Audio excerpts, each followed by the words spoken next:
conciencia ciudadana como mexicanos nos cambió en nuestra responsabilidad de abordar esta realidad que hoy es distinta a la de hace unas cuantas semanas.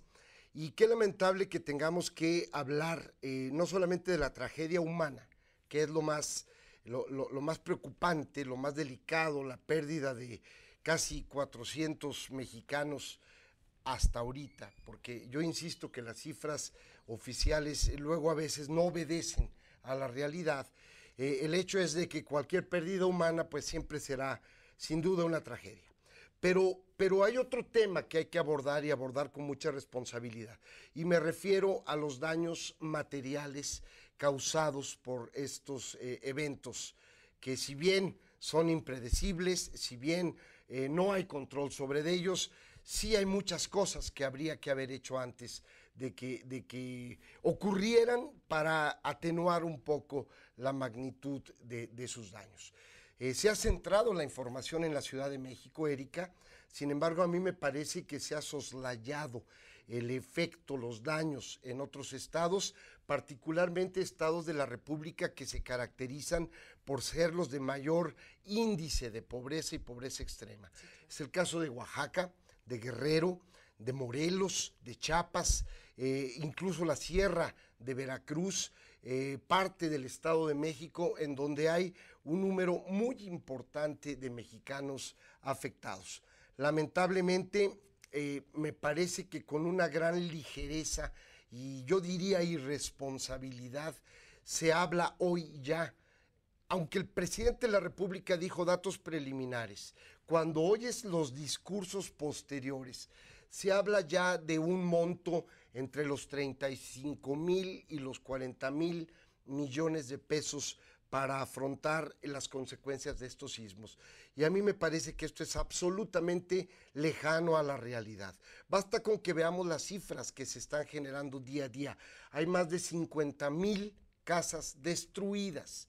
Destruidas significa que no hay casa ya, que quedan muretes, que quedan pedazos de cuartos. Sin posibilidad de ser habitados. Que tienen que partirse de cero para poder reponerle la casa habitación a un número muy importante de familias en estos estados. No hablemos tanto, y no por no hablarlo, sino centremos nuestra atención en estos estados a los que he hecho mención. Más de 50,000 casas habitación. Escuelas, Erika, hay más de 4,000 escuelas en condiciones de una cirugía mayor, lo que se tiene que hacer, espacios educativos en lo general. Hay entre 1,500 y 2,000 espacios o construcciones de valor histórico y cultural que hay que atender, que hay que también reconstruir. Hay carreteras, hay puentes, hay vados, hay muros de contención en las laderas de las montañas de toda esta región. Hay más de 320,000 negocios, desde la tiendita de la esquina, talleres, pequeñas unidades económicas en toda esta región que están completamente aniquiladas. Por eso hablar de 35 o 40,000 millones de pesos me parece un mal chiste. Y me preocupa, Erika, que justamente en un año preelectoral, o bueno, ya en un proceso electoral en marcha, se esté dando este tipo de información. Además, estamos a unos cuantos días de que inicie en la Cámara de los Diputados el proceso de la definición del presupuesto para el año 2018.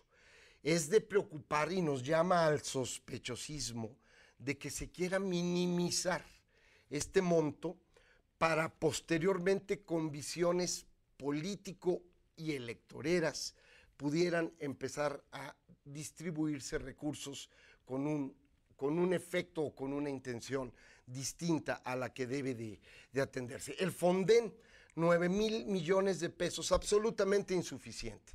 El bono catastrófico, 150 millones de dólares, absolutamente para nada nos sirve. Hoy, en un evento como este, y te lo decía antes de entrar al aire, aflora desde lo más sublime del ser humano, las reacciones que vimos, que no me voy a detener ya en ello. Se ha hablado mucho de la actitud de la sociedad de los mexicanos, que salió espontáneamente a ver por sus hermanos en desgracia, pero también aflora lo más perverso, lo más ruin y lo más mezquino de muchos personajes. Y es por eso que hoy vemos tristemente en el ámbito de la política que pareciera una disputa, una subasta, a ver qué partido quiere quedar mejor con sus ciudadanos. Y luego vemos declaraciones absurdas de quienes abiertamente, como si fuera una gracia, yo daré un mes de mi sueldo y lo publico en redes, cuando aquella frase bíblica de lo que haga tu mano derecha que no lo sepa la izquierda, me parece que hoy más que nunca cobra fuerza. Pero a nivel de partidos lo vemos igual, y es lamentable esta disputa de que si el PRI va a dejar 238 millones de pesos de sus prerrogativas, o Andrés Manuel López Obrador habla de la renuncia de los fondos para su partido, el propio Frente, compuesto por el PAN, el PRD y Movimiento Ciudadano, hablan de una suspensión de prerrogativas, pero sin hablar con datos puntuales.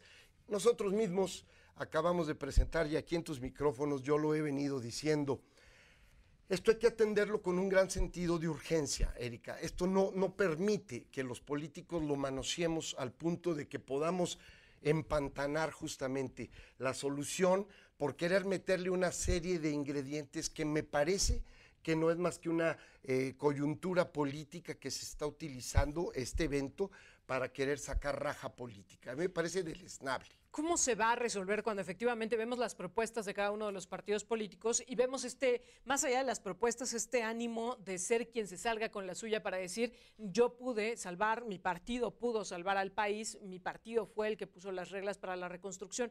¿Cuál es la salida posible? Yo creo que la construcción de un gran acuerdo nacional, y mira, te voy a muy rápidamente a decir en 4 acciones o en 4 momentos y 4 rutas, con lo que creo yo, o creemos un grupo de senadores, que se puede atender y resolver esta gran encrucijada. Primero, atender con un sentido de urgencia, y esto implica una modificación a la ley general de partidos políticos a través de la emisión de un decreto de emergencia en donde podríamos en este año, en el 2017, destinar 1,000 millones de pesos inmediatamente, y en el presupuesto 2018 cerca de 5,000 millones de pesos de manera muy rápida para las primeras acciones en materia de reconstrucción. Aquí lo único que se necesita es la mayoría simple en las 2 cámaras, y con esto tendríamos resuelto la parte urgente. Sería de manera inmediata, aún y cuando ya estamos en medio de un proceso electoral. Sí,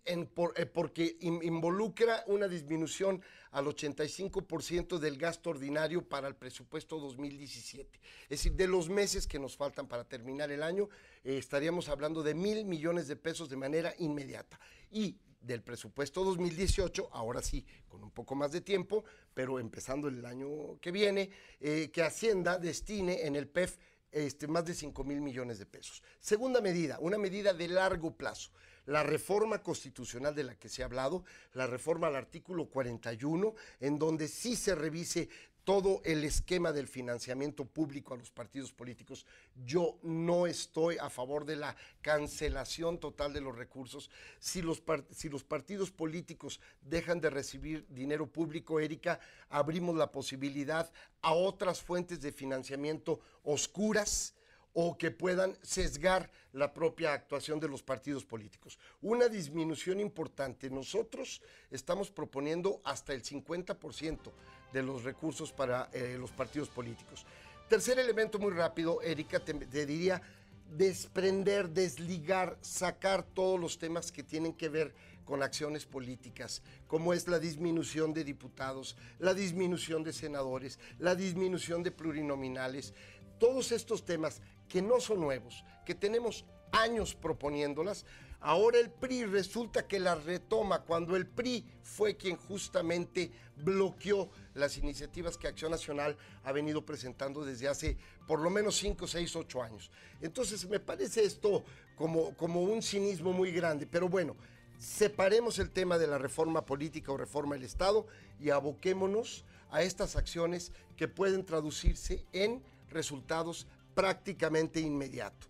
Y finalmente, bueno, con mucha mesura y con una gran responsabilidad social, todos los actores políticos debemos de actuar sin sacar raja política ni para beneficio personal de grupo o de partido. Hoy es un momento en donde tiene que salir lo mejor de los mexicanos y no la mezquindad, no esta actitud poco generosa que han mostrado varios actores políticos. El dirigente nacional del PRI, Enrique Ochoa Reza, estuvo la semana pasada en San Luis Potosí y hablaba de este reto que les lanzaba, de pasar, y se refería particularmente al PAN y al PRD, de pasar del dicho al hecho y concretarlo en acciones, llevarlo ya a la realidad. Incluso les escribió la carta que tienen que enviar al Instituto Nacional Electoral para renunciar a la última misiva de este año 2017 de recursos públicos. ¿Qué opinas? Demuestra una absoluta ignorancia, porque esto es incluso ilegal.